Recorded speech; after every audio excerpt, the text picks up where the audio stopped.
Salve, minha gente, sejam bem-vindos a mais um Bíblia para Preguiçosos. Eu sou Eric Camacho e no vídeo de hoje nós vamos continuar a leitura do primeiro livro dos Macabeus.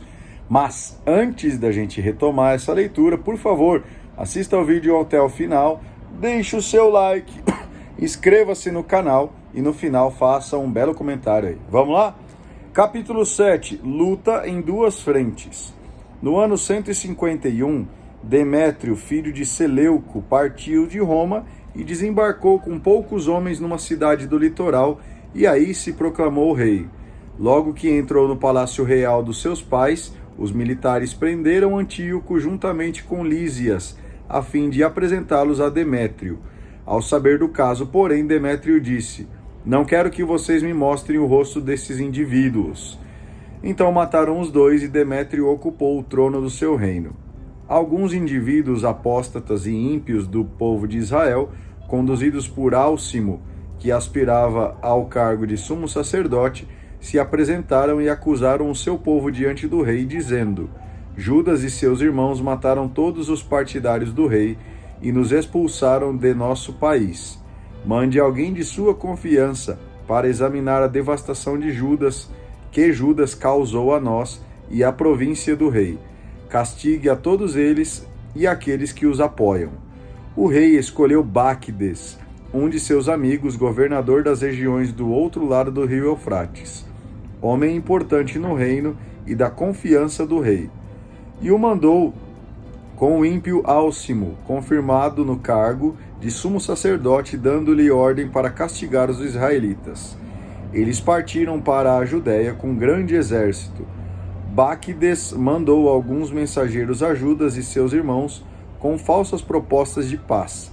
Estes, porém, não deram ouvidos a palavras deles, porque perceberam que tinham vindo com muitos soldados. Apesar de tudo, um grupo de escribas se reuniu com Álcimo e Báquides para buscar uma solução justa. Os assideus foram os primeiros israelitas a pedir a paz. Pensavam assim: "Quem veio com o exército é um sacerdote da descendência de Arão. Ele não vai nos trair." Báquides conversou amigavelmente com eles e até jurou: "Nós não vamos fazer nenhum mal, nem a vocês nem a seus amigos." Os assideus acreditaram neles. Porém, Álcimo prendeu 60 deles e matou-os no mesmo dia, conforme a passagem da Escritura. Espalharam em volta de Jerusalém os cadáveres e os sangues dos seus devotos, e não havia ninguém para os sepultar. A partir daí, o medo e o pavor tomaram conta do povo. Diziam: "Eles não têm sinceridade nem honradez, faltaram à palavra e ao juramento." Báquides saiu de Jerusalém e foi acampar em Bet-Zete. Aí mandou prender muitos homens que tinham passado para o seu lado e mais alguns dentre o povo. Em seguida, os matou a todos e jogou na cisterna grande. Depois confiou a região a Álcimo, deixou o exército com ele, a fim de dar-lhe força, e voltou para junto do rei. Álcimo batalhava pelo cargo de sumo sacerdote. Em torno dele reuniram-se todos os agitadores do povo, conseguiram dominar a Judéia e fizeram um estrago enorme em Jerusalém, aliás, em Israel. Judas notou que o mal provocado por Álcimo e seus companheiros entre a gente de Israel era muito maior que o provocado pelos pagãos. Percorreu então todo o território da Judéia, castigando os traidores e impedindo-os de fazer incursões pelo país. Ao ver que Judas e seus companheiros estavam ficando mais fortes e reconhecendo-se incapazes de resistir a eles, Álcimo voltou para o rei e os acusou de muitas maldades. Sem solidariedade não há vitória. Então o rei mandou Nicanor, um de seus generais mais importantes, inimigo mortal dos israelitas, para exterminar o povo. Nicanor chegou a Jerusalém com numeroso exército e mandou falsas mensagens de paz a Judas e seus irmãos. Dizia: "Não é preciso haver guerra entre mim e vocês. Vou aí com poucos homens para fazer-lhes uma visita de amigo." E foi procurar Judas. Os dois se cumprimentaram amigavelmente, mas os inimigos estavam preparados para saquear Judas. No entanto, Judas percebeu que a visita de Nicanor era uma armadilha e ficou com tal medo que não quis tornar a vê-lo. Nicanor também percebeu que suas intenções tinham sido descobertas e partiu para enfrentar Judas em Capharsalama. Tombaram cerca de 500 homens de Nicanor e os outros fugiram para a cidade de Davi. Depois disso, Nicanor subiu ao Monte Sião. Alguns sacerdotes e anciãos do povo saíram do templo para cumprimentá-lo cordialmente e mostrar-lhe o holocausto que era oferecido na intenção do rei. Nicanor, porém, caçoou, ridicularizou, cuspiu neles e disse as maiores insolências, e jurou com raiva: se vocês não me entregarem agora mesmo Judas e seu exército, juro que incendiarei este templo quando eu voltar vitorioso. E saiu daí, furioso. Os sacerdotes entraram no templo, ficaram de pé diante do altar e do santuário e começaram a clamar a Deus chorando: Tu escolheste esta casa para que teu nome fosse invocado sobre ela, para que fosse uma casa de oração e prece para o teu povo. Executa vingança contra esse indivíduo e seu exército, que eles morram à espada. Lembra-te das blasfêmias deles e não lhes concedas descanso. Nicanor saiu de Jerusalém e foi acampar em Bet-Horon. Aí veio juntar-se a ele um exército da Síria. Judas acampou em Adasa com 3.000 homens e rezou assim: Quando os mensageiros do rei disseram insolências, o teu anjo foi ao acampamento deles e matou 155.000 homens. Da mesma forma, esmaga hoje este exército que aí está na nossa frente, para que todos fiquem sabendo que Nicanor blasfemou contra o teu templo. Condena-o na medida do mal que ele prejudicou. Opa, me perdi.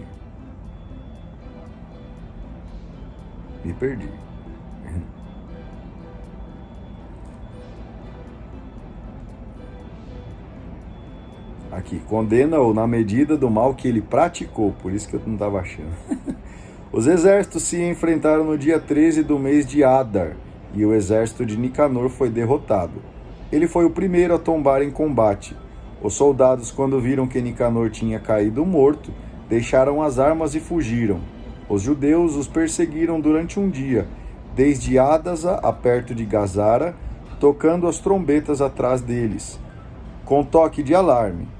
De todos os povoados da Judéia, que ficavam próximos, o povo saía e os cercava de modo que uns se voltaram contra os outros. Dessa forma, caíram todos mortos à espada, sem sobrar nenhum. Recolheram os despojos e fizeram o saque. Cortaram a cabeça e a mão direita de Nicanor, que ele tinha levantado com desprezo, e as levaram para mostrar ao povo em Jerusalém. O povo ficou muito alegre e comemorou esse dia como dia de festa. Resolveram celebrar esta data anualmente no dia 13 de Adar. Assim, a Judéia ficou tranquila por algum tempo. Capítulo 8. Um sistema promissor? Judas ouviu falar da fama dos romanos, que eram poderosos e valentes. Diziam que eram bons para com os seus aliados e ofereciam um acordo de amizade para quem quer que os procurasse. Falaram-lhe também das guerras e proezas que eles tinham realizado entre os gauleses, como os tinham derrotado e obrigado a pagar-lhes tributo. Falavam também do que eles tinham realizado na região da Espanha, para se apossarem das minas de prata e ouro que havia por aí, e ainda como dominavam todos os lugares com prudência e persistência, mesmo que algum lugar ficasse muito distante deles. Falavam também dos reis que tinham vindo do outro lado do mundo para guerrear contra eles, e que foram derrotados fragorosamente. Outros simplesmente lhes pagavam tributo todos os anos. As notícias falavam também de Filipe e Perseu, reis dos macedônios, e também de outros que tentaram revoltar-se contra os romanos, mas foram subjugados. Diziam ainda que também Antíoco, o Grande, rei da Ásia, tinha enfrentado os romanos com 120 elefantes, cavalaria e carros de guerra, além de numerosa infantaria, e fora esmagado por eles. Os romanos o pegaram vivo e determinaram que ele e seus sucessores pagariam altos tributos e entregariam reféns e territórios. Tomaram as regiões da Lícia, Mísia e Lídia, as mais belas da Ásia, e as entregaram ao rei Eumenes. Os gregos planejaram lutar contra eles e derrotá-los, mas seu plano foi descoberto pelos romanos, que mandaram contra eles um general apenas. Um número imenso deles tombou, mulheres e crianças foram presas. Os romanos saquearam o que eles possuíam, subjugaram o país, destruíram suas fortalezas e os fizeram escravos até o dia de hoje. Outros reinos e ilhas foram capazes de resistir a eles em outra ocasião, por fim foram derrotados e escravizados. Com os seus amigos, porém, e com todos os que confiavam no seu apoio, os romanos sempre conservaram sua amizade. Eles dominaram reis, tanto de perto quanto de longe. Todos os que ouviam o seu nome ficavam com medo. Aqueles a quem eles querem ajudar em suas pretensões ao trono chegam a ser reis. A quem querem depor, eles depõem. Estão no auge do poder. Apesar de tudo, nenhum deles usa coroa ou manto de púrpura para se engrandecer com essas coisas. Eles organizaram um senado de 320 senadores. Diariamente estão se consultando uns aos outros a respeito do povo e da melhor maneira de governá-lo. Para cada ano, confiam a um deles um encargo de dirigir o senado e governar o país. Todos obedecem a esse único homem e não existe inveja nem rivalidade entre eles. O perigo da aliança com os grandes. Judas escolheu Eupólemo, filho de João, da família de Acos, e Jasão, filho de Eleazar, e mandou os dois a Roma para firmar um acordo de amizade e mútua defesa, com a intenção de sacudir a dominação grega, pois sentiam que o reino dos gregos estava reduzindo Israel à escravidão. Eles partiram para Roma e, depois de longa viagem, entraram no Senado e disseram: Judas Macabeu, seus irmãos e todo o povo judeu nos enviaram a Vossa Excelência, a fim de estabelecer entre nós um acordo de amizade e mútua defesa, e para sermos contados entre seus amigos e aliados. Os senadores aprovaram o pedido. Segue a resposta que mandaram escrever em placas de bronze e enviaram a Jerusalém para ficar aí entre os judeus, documentando o acordo de amizade e a mútua defesa. Bem-estar aos romanos e aos judeus, em terra e mar para sempre. Longe deles a espada inimiga. Sempre que Roma for atacada, ou algum de seus aliados, em todos os seus domínios, o povo judeu lutará ao seu lado, conforme lhe for possível na ocasião, mas com toda a boa vontade. Por decisão de Roma, aos agressores, ninguém dará ou fornecerá trigo, armas, dinheiro ou navios. E observarão esses compromissos sem receber nada em troca. Da mesma forma, se o povo judeu for atacado, os romanos lutarão ao seu lado com todo o interesse, conforme lhes for possível na ocasião. Por decisão de Roma, aos agressores ninguém dará ou fornecerá trigo, armas, dinheiro ou navios, e observarão esse compromisso lealmente. Isso é o que ficou combinado entre os romanos e judeus. Além do mais, se alguma das partes quiser acrescentar ou tirar alguma coisa, só se fará de comum acordo, e o que for acrescentado ou retirado terá força de lei. Quanto aos estragos que o rei Demétrio está provocando nos judeus, nós já lhe escrevemos neste termos: por que você oprime tiranicamente os judeus, nossos amigos e aliados? Se eles vierem outra vez queixar-se de você, nós defenderemos os direitos deles, e atacando você por terra e mar. Muito bem, obrigado por acompanhar a leitura até aqui comigo, deixe o seu like e a gente se vê no vídeo de amanhã. Faça um excelente dia, um grande abraço e tchau!